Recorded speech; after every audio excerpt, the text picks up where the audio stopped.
Hello, my name is Eric, and I love books, but there have been some occasions where I've fallen out of love with reading, so I'm going to discuss possible reasons for why this might occur, especially for people who have a natural affinity towards reading, and some instances when it happened to me, and some particular titles of books that just made me fall in love with reading again, just made me think, yes, this is what it's all about and why I love it. So I have always been a reader, and my father likes to tell this adorable story of the first day when I went to school, and I left that morning so full of excitement and vigor, but then when I returned in the afternoon, I was in tears. And so when my father asked me what was wrong, I said, I went to school for an entire day and I still haven't learned how to read. So that's how much I have this natural passion for reading, and I've carried that with me throughout my entire life. I mean, throughout my entire education and through high school and into college, I still wanted to read and then study reading. And so I think a big blocker for a lot of people that love reading but then slightly fall out of love with it is during school and being required to read certain texts, even if they're books that you're not necessarily gelling with, and so it can come to feel more like a required thing. I mean, obviously, if you have great teachers, and I had some wonderful teachers that were really inspiring and got me to read different books and opened me up to the possibilities of understanding these books in ways I wouldn't have thought of if I'd just been sat and reading them on my own. But it can also come to feel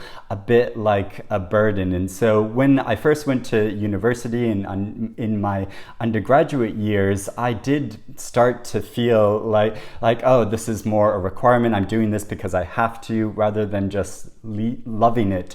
And during that time, there was a particular period in my undergraduate years when I didn't know what I was doing, why I was studying this, where I was going to go in my life, and I felt very distraught about my education.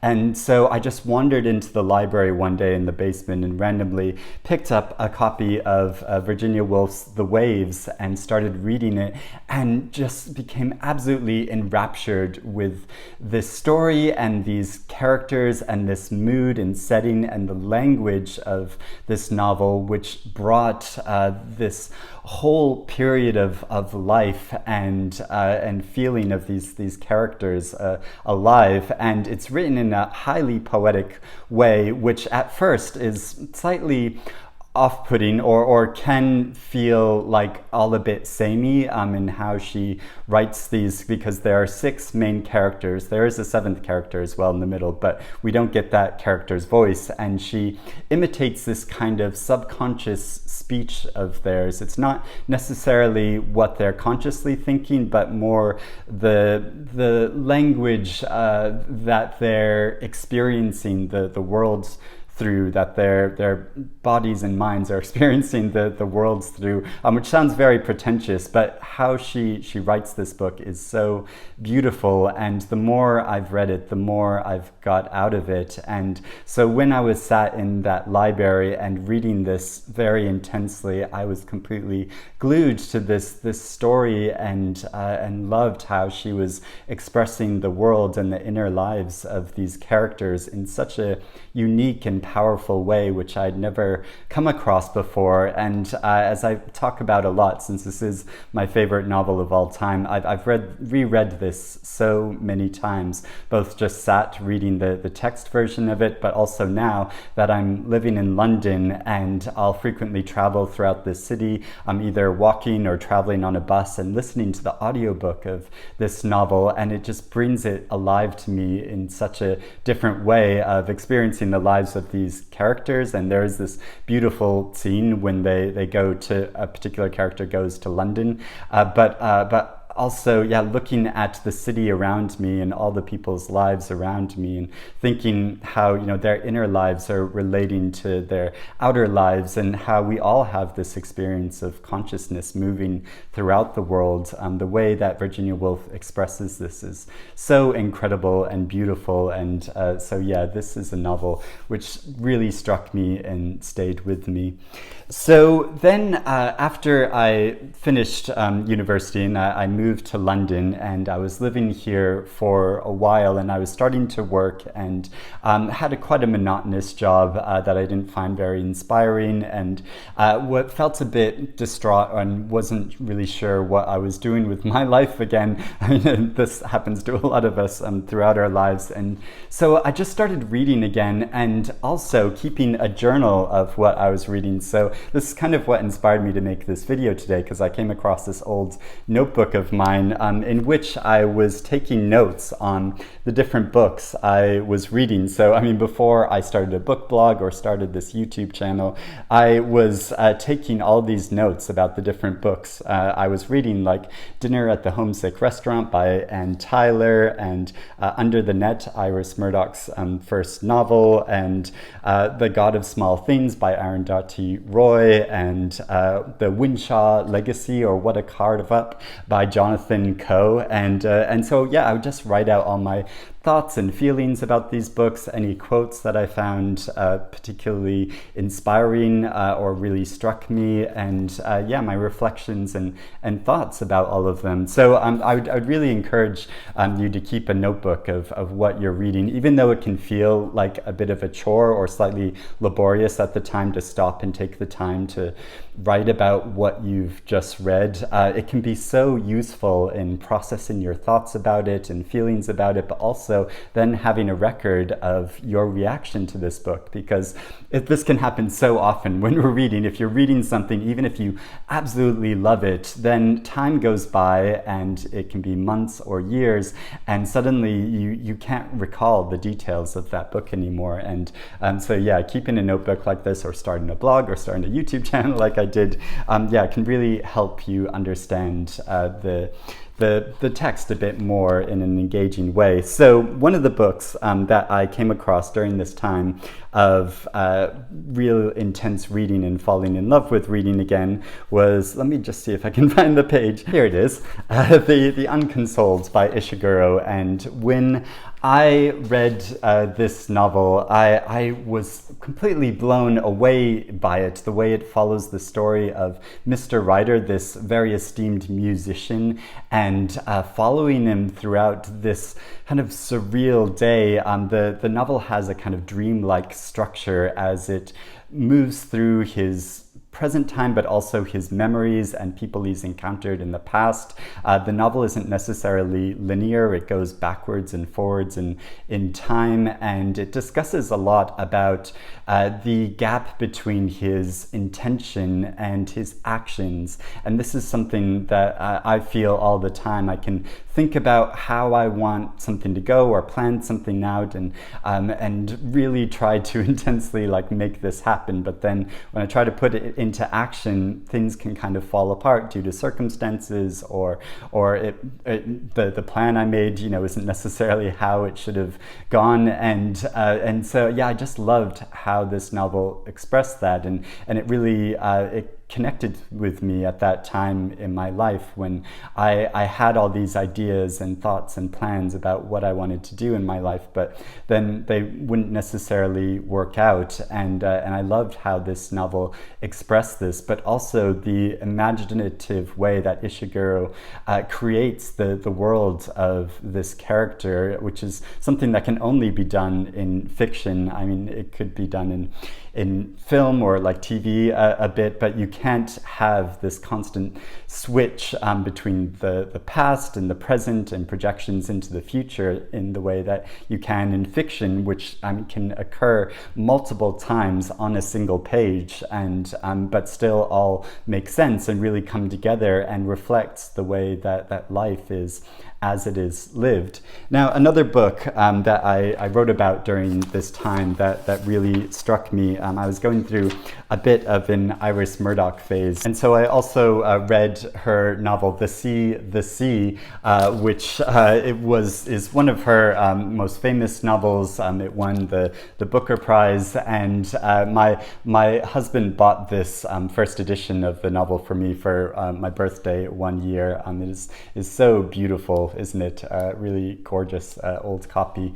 And and this novel and the way it described the life of its central character, who is towards the end of his life, or he's retired after a very esteemed theatrical career, sort of coincidentally, like the Unconsoled is about this kind of famous personage, and how different people have projected onto this person, but also this very introspective process of this central character writing about his life and reflecting on his experience, and how he's slightly manipulating the past or his thoughts about it, while on the surface he's trying to be very confessional and upfront.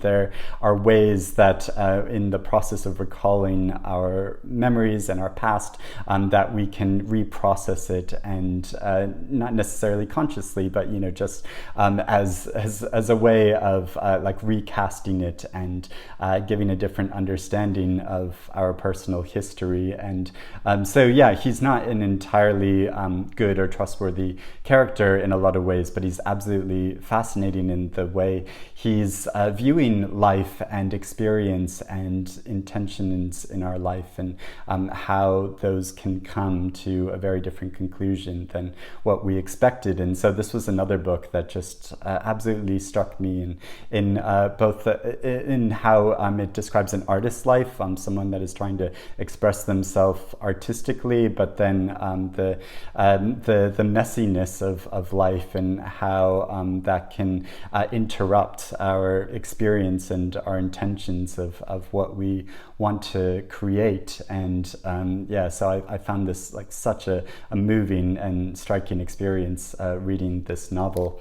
So then after like a number of years, I was continuing to work, but then also very much carried on reading alongside my work. So I had sort of my way of earning money, but then also the creative expression and freedom I found in reading was such a great solace to me. And I started a book blog and started engaging with other readers online, which really reinvigorated my love of reading again, and made me want to read even more. I mean, I was always a big reader, but when you're interacting on a daily basis with other readers, it just inspires you to want to read more. I've gotten so many great recommendations through online interactions with readers, and then readers in real life, and so I find that really inspiring. But then after a period of time, I found that it does, if we're reading at a very if we're reading a lot of books, it can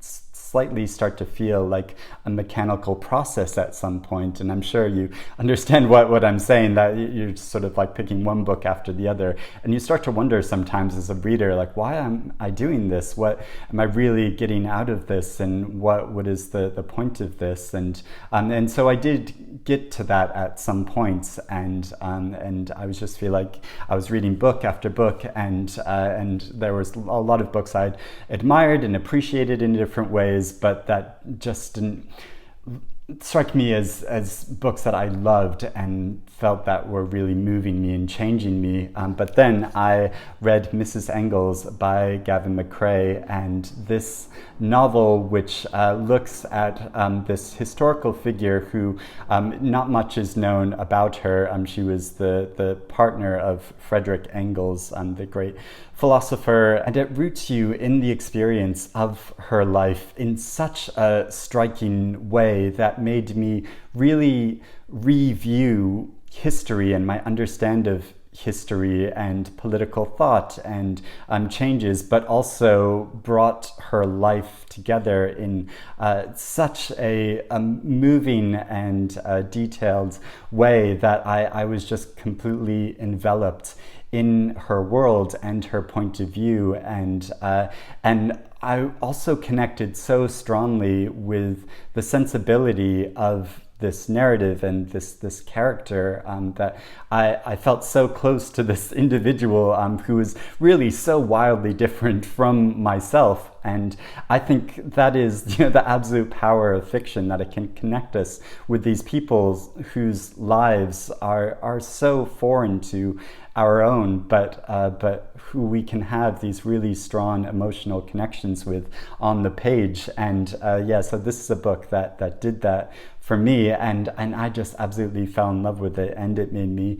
fall in love with reading again. And I was continuing on doing more and more bookish stuff. It takes up more and more space in my life in a wonderful way that I really appreciate and is great, but which can almost come to seem like a second job at some points, even though this isn't my profession. I do all this bookish stuff online because I'm so passionate about books and I love talking about them, and it makes me really happy to talk about them. And I'm quite a quiet person. I don't often talk all that much in social situations or out in public, and this is really unusual for me to make these videos, which are 20, 30, 40 minutes long, an hour and a half long, just talking about books nonstop. And so, I did get to a point sometime where I felt like, oh, this is more like a profession, and I'm just reading books because I have to. And then I came across this novel which just made reading feel like so much fun again, which is this One Sky Day by Leone Ross, which is also called Poppy Show in the United States, and might be elsewhere as well. This novel goes under different titles, but it is such an imaginative feat what she does in this novel, creating this fictional archipelago in the Caribbean, and the lives of a number of different characters, many of whom possess different magical qualities to them, and which creates a lot of conflict in the relationships between all of these characters and how they live their lives and how they function together as a society. And the way she evokes this world is just so wonderful and wildly alive, and just sparked my imagination, and was such a pleasure to read that I wasn't reading this thinking like oh, I need to finish another 100 pages to get today. No, I was just thinking, I want to keep on reading this because I love it so much, and I stayed up late reading it into the night and missed out on some sleep because of it. I'm sure you know that feeling when you read a book that you just love so much and feel so passionately about. And I just couldn't believe where she was taking the story. How this novel is plotted as well was so thrilling, as well as being really imaginative, and just made me feel like I could see the world in color again. And it's kind of fitting that the cover of this novel is so colorful, but also reawakened me to the possibilities of what fiction can do. And I think really every novel should do that. That's what a novel means. It's a novel. It's a novel way of looking at the world and looking at people's lives and characters and history, and that is all included in this book. And I think it was such a wonderful experience that it just made me fall in love with books and the possibilities of fiction again. So those are 5 titles which have really struck me. I would love to know in the comments below if you have books that have given you this feeling as well, when you felt yourself rather being in a book slump or slightly falling out of love with reading, and you read a book which just captures your heart and your mind and your imagination again. It makes you fall in love with reading again. I'd love to know about some titles that have done that for you, or if this is something you have wrestled with in different ways throughout your life of being naturally a passionate reader, but then slightly falling out of love or step with fiction. But I'd also love to know if you've also read any of these books that I've talked about, or if you're interested in reading any of them now. I'll put links to them all below. But thank you for listening to me give this very heartfelt speech about my love of reading. And I hope you're doing well and reading good things and still love reading. And I will speak to you again soon. Bye-bye.